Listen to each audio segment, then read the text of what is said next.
We're giving RSGB members a chance to find out more about the candidates in the RSGB board elections 2023 by having a little chat with each of them.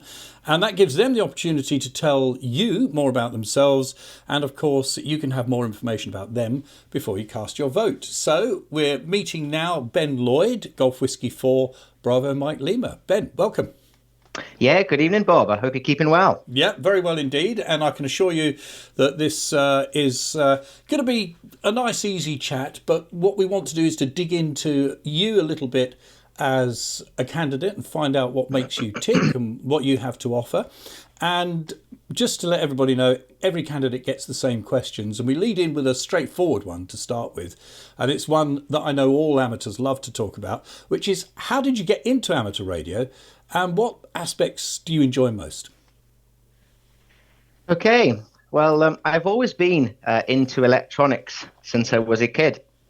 At the age of 12, I met a local amateur from the same village as me called Glyn, Golf Whiskey 0 Juliet Alpha India. He was also known as Jelly and Ice Cream, if anybody's heard of him. I spent many hours over at Glyn Shack, most probably being more of a hindrance than helpful.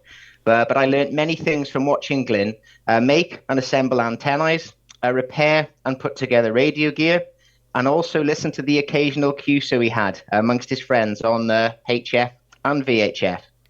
I feel I was destined to be involved in this hobby due to the exposure and excitement it brought me at a young age. In my mid-teens, I was given the RE revision book to learn. And my aim was to pass the RE exam. But unfortunately, due to other hobbies getting in the way, football, and then later rallying when I passed my driving test, my RE revision was put on hold.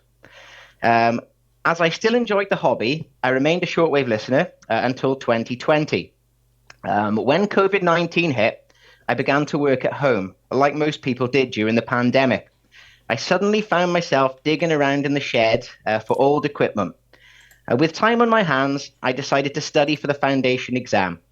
With the excitement of passing, 6 months later, I was back at the computer answering questions for the intermediate exam. With a few attempts and the determination I have, I passed my full, which enabled me to have access to all bands and operate in foreign countries. The aspects. Well, amateur radio is such a broad hobby. There are so many different aspects involved. I personally enjoy calling CQDX and the suspense it brings, waiting for a distant contact to reply. It's exciting to see where your signal is getting out to. I also like to join the occasional net and speak to different people, including friends. And I have also run quite a few nets myself in the past, from 80 meters through to 70 centimeters. I'm quite fond of entering an RSGB contest now and again. I was lucky enough to win the 145 megahertz FM contest in 2021. And I also received some good results on the 80-meter sideband portion in 2022, coming in the top 5 a couple of times. But I couldn't make every month due to having a lovely little baby girl. My commitments were elsewhere. You may have heard me calling CQ SOTA from time to time. I really enjoy my portable operating from summits all over the UK. And I have traveled overseas to activate, visiting amazing places and creating new, long-lasting friendships. I'd class this as my favorite aspect of the hobby. Further to this, I hope that by creating family trips involving SOTA, which I do, it will inspire my daughter when she gets older to gain her amateur license and follow in her father's footsteps with the same enthusiasm. I have also been learning CW over the last few months, and I'm quite passionate on the mode, to be honest with you. And I have managed to learn it. I've got all the alphabet. I've got all the numbers, and I am now talking on the hills. I have done for about 25 activations to all CW operators over the world. So that's another one of my aspects which I've covered. So yeah, that's that, Bob.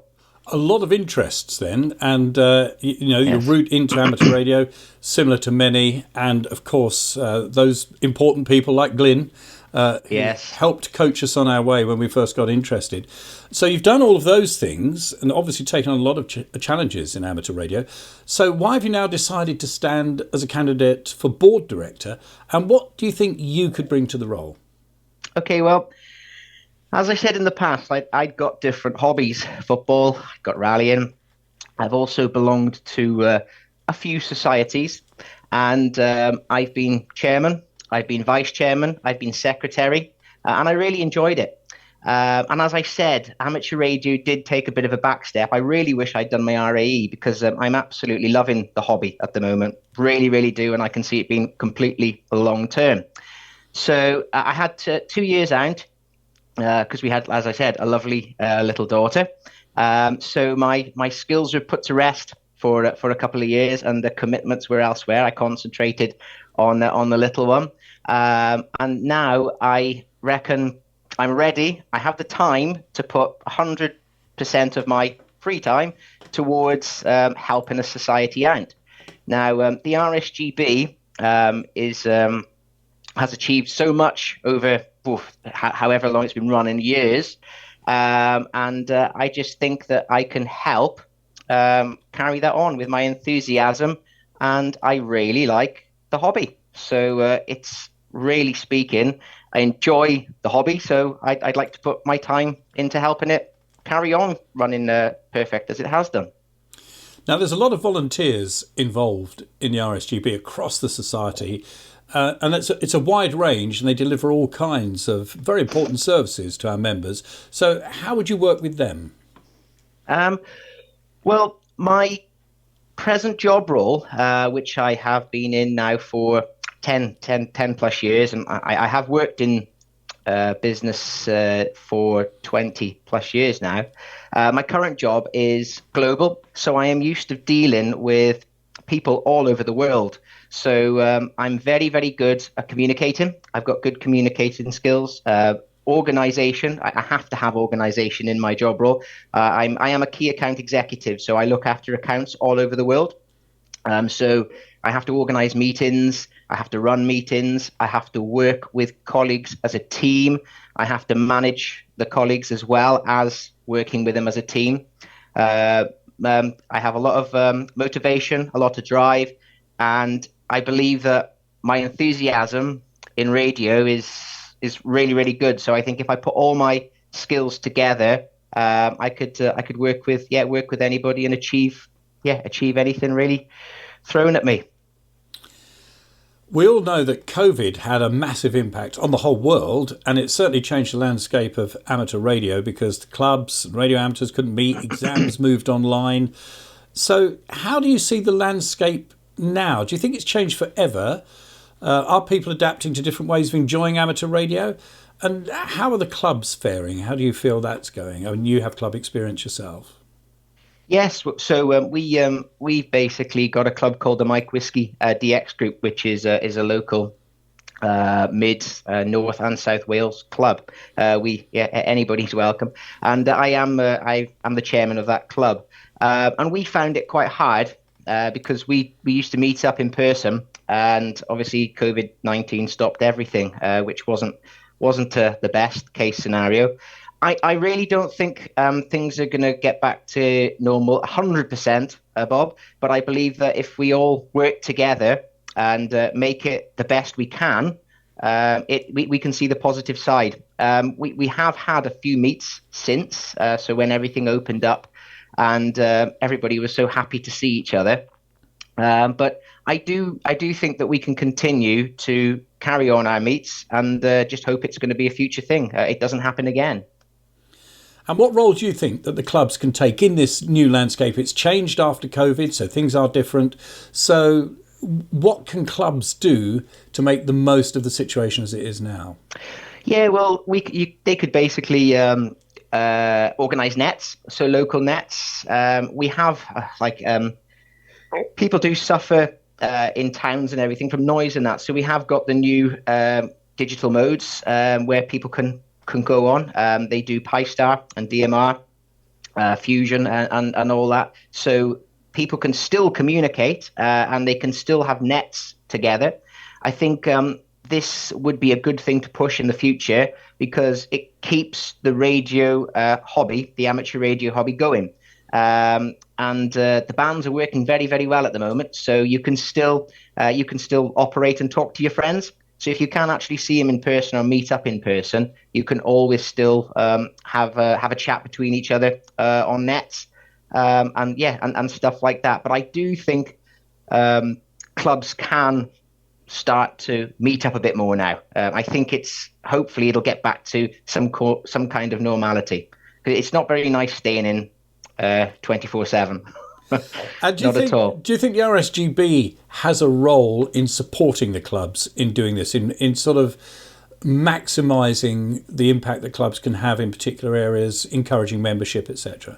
Oh yes. And that's one of the benefits I think they did when they organised the online exam scheme. I think that was an absolutely amazing scheme that they did, putting the exams online so we can get new amateurs, and that's what it's all about. And yeah, the RSGB should 100% be there to support all its members, to be fair, and then try their best to encourage new members on the scene as well, and to get the word out there. So yeah, 100% they should be behind clubs. Now, this is one that often gets discussed. Now, amateur radio can be seen as a hobby for older white men. So how do you think the RSGB and the amateur radio community as a whole could change that and encourage people from different groups to see it not only as something that they enjoy doing, but also that they'd feel welcome to become a part of it? Yeah. I suppose I could disagree with the older generation because I would class myself, as quite young. But as we're seeing more and more in Radcom and online, the YOTA, the youth, which is absolutely fantastic. And youth is future. So getting young people on board is probably one of the most important things the RSGB need to concentrate on, because like you say, you go through generations. It's a big circle. So that's where I would like to say I've got quite a few skills to come onto the board to try my best. You've got SOTA, for example, Summits on the Air. There's so many activators which are quite young. Let's just say they are young, and it would be lovely to kind of, I don't know, marry a few things to get the RSGB involved in maybe a little bit more SOTA and stuff like that. Find areas where the youth are enjoying the part of the hobby, and then when you do that, you can kind of spread the word, get more and more people involved, and then it'll hopefully grow, and you'll see a lot of young members coming on board. But that's a main part, that is the youth. And are there other sort of communities that we needed to be reaching out to, or other people that we could reach out to get involved in the hobby? Because you did mention that you'll be encouraging your daughter, so that's great. Yes. When she's old enough. But there aren't that many women involved in the hobby, for instance. No, that's another thing.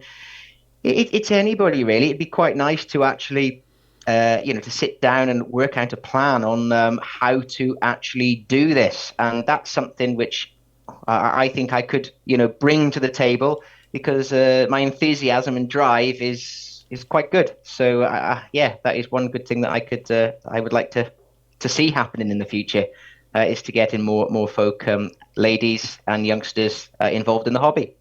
And it's important as well, I think, to think how you'd execute this, as you were just saying. You've got the drive and so on, but possibly developing more links outside of the hobby might help. So how important do you think it is for the society to develop links with external organisations, and which areas would you think it would be good to have links? Well, so basically I have been asked a couple of times by clubs. Obviously I'm quite active on the hills doing, as I say, the Summits on the Air scheme, and I get asked by schools, by high schools to go and do a talk on what we do. Like you say SOTA to someone, and they're like, "SOTA? What does SOTA mean?"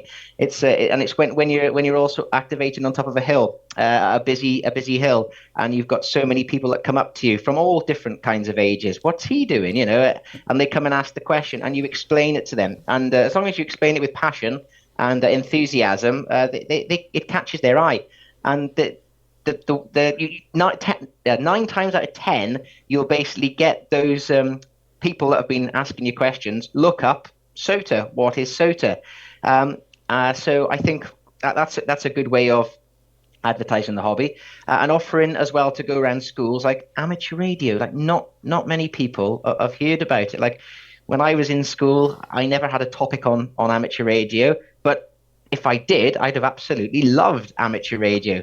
So yeah, going around doing talks will encourage people. What is the hobby? What do they do in amateur radio? And there's so many different things that can be done. So that I think that is a major, and that's a key to go around and do some talks. Now, going back a bit to an earlier answer that you gave me, because you talk very much about young people, and it is interesting because there is a bit of a divide on this, isn't there? Because some people say it's all about the youngsters and they're the future. Others say that perhaps we should also be marketing amateur radio to older people who maybe they're the ones when the kids have grown up, or they have less demands on their time with children and other things in life, that they're going to be the people who have the time and perhaps the disposable income to enjoy the hobby. So what are your views on how you balance that out? I really think it's for everyone. If I'm going to give an honest answer, you can't kind of just point it at the youngsters. You can't just point it at the elderly generation, and you can't say it's for ladies and for gentlemen. If you've got me, it's for I think it's for everybody. It's a wide hobby. You've got aspects of the hobby which entail youngsters to do a lot of walking.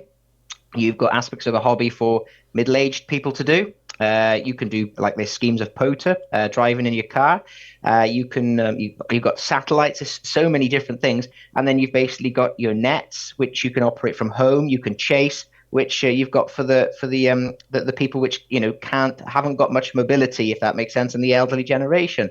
So I don't think it should be pointed at just youth or just elderly. I think it's quite wide. It's quite a wide hobby, which is good. So you really feel it's a hobby for everyone. Yeah. And sort of developing more what you're talking about reaching out for the RSGB. If you were a board member, what particular organisations might you think it would be really useful for the RSGB to develop some stronger links with? Well, as I said just before, schools and that to get the word out there. It's just advertising the hobby, really. Universities. You could look at. I think there's like electronics clubs and that type of thing, where you could just go and talk, or you could just pop a little bit of a card there or a piece of paper, send an email, just to explain, are you interested in this? And 10 times out of 10, I think they would be, because it's different. It's just finding places to go around would be one thing, just to find out where there's a lot, where the population, there's quite a lot of people that would be interested. Now, this is an interesting one, because I think every person you talk to has a different view on this, and is one that the board have got to try and bring all these views together. So how do you see amateur radio developing over the next 5 years? Because there's been a lot happened in recent years. Well, I've had this conversation. So I think it's developed very fast, Bob. So what I think's happened is you've basically, like, they might even have to have more members, board members, or people come in to volunteer to help, because you had up to COVID-19, and people went and sat the exam in village halls or designated places where you sit down and you take your exam. Now, the RSGB board brought out, as I said before, this brilliant online examination scheme. Now, there's a lot of people which aren't comfortable of going to take an exam, sitting down and writing on a piece of paper. But when you're, let's just say, sat in your room, in your house, with your cup of coffee by the side of you, your pillow on the back of your chair, you're comfortable. So it encourages a lot more people to book their online exam. And if they were to pass, if they were to fail, they have got no worries. No, no one's about to say anything. So I think what's happened is lots of people have taken the online courses and passed, and same as the intermediate to full. And now the RSGB have got so many members, and there's not enough at the top. They usually say there's more. What do they say? There's more chiefs than Indians, don't they? Tell them, but I think it's the other way around this time. So this is where I think it is that they've kind of hit this level where they're like, oh my goodness me, we've come up with a brilliant, fantastic idea, but we've got this many people now which are members. What do we do? So I think that's that's where they'd need kind of different people to be members of the board to find out all different aspects, what people want to do, and maybe try and come up with a few different things to put out there for the new amateurs to stay in the hobby, not kind of come into it, get bored, and then leave. So maybe something different. Sit there and work out something which would encourage them to stay. And you talked about the breadth of opportunities that there are in amateur radio earlier on, and those seem to be increasing. New modes, new aspects, and so how would you see the society reflecting all those different interests, because there are so many, and to people who practice a particular one, to them that's the passion and that's the most important thing in amateur radio. But there are so many people that need to be served by the board.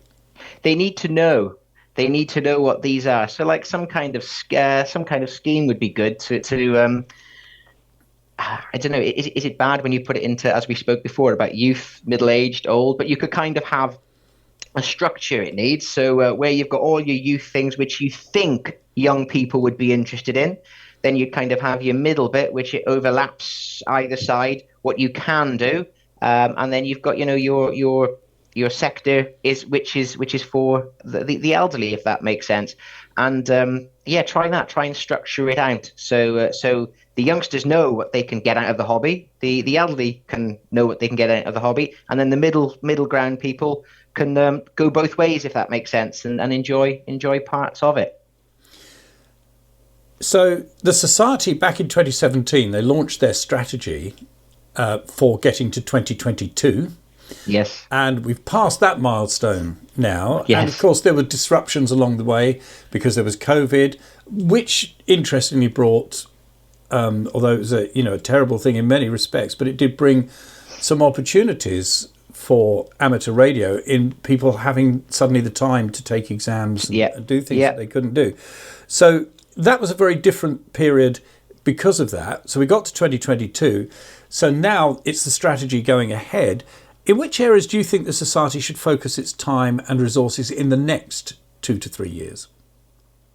Yeah, I think just going back on what we've just spoken about, I think they've got quite a lot of members now. I think they need to keep the doors open for new members, like everywhere should have, but also concentrate on a structure to keep the members that they got throughout the COVID crisis. Because I remember ringing Martin Lynch, I remember ringing Waters and Stanton, Lamco in Barnsley. Oh, have you got? Oh, we're out of stock. And this was before the part shortage that we've got in the world now. And no, we're out of stock. We were so obviously. There's a lot more amateurs that have come on the scene because everywhere is out of stock. They didn't have radios, they didn't have anything. So yeah, I think they should kind of concentrate more on keeping 70% on keeping the members, the new members that they've got now. Come up with a structure and get it advertised, get it out there, and try and work through to do some different thing. Hold some events for all the new amateurs, and then obviously. Keep the doors open for new amateurs coming on their way. And how important do you think having a strong strategy is? Is it something that can be modified as we go along and we just sort of react to what's happening, or do we need a strong plan at this stage? it's one of those, like, I've sat down and I've done a strategy, and like you really don't know if it's going to work 100%, do you? It's one of those things. Sometimes you can hit lucky and it works really well. It's just like the examination board changed to online. It worked really, really well. So you just have to try new things. It's just sometimes you do have to take that risk and just try different things. And if it doesn't work, you can always revert back and then try another plan. But yeah, to come up with some kind of strategy first would be the first start. Great. Thanks very much for talking to us, Ben. And are there any points you would just like to add onto the end of all the things we've talked about before we wrap up? I'd just like to say I've been involved in the hobby now for three years, really involved in the hobby, and trying all different kinds of aspects and parts of the hobby out. And I'm thoroughly enjoying it. And I think the RSGB have done an absolutely fantastic job. I'm enjoying like the contesting and calling out on the radio, chasing, doing SOTA. But I now feel I've got bit of time on my hands to help the RSGB carry on that good work. And I'd like to put my time in something I enjoy. So amateur radio. Thank you very much, Ben. Ben Lloyd, GW4BML.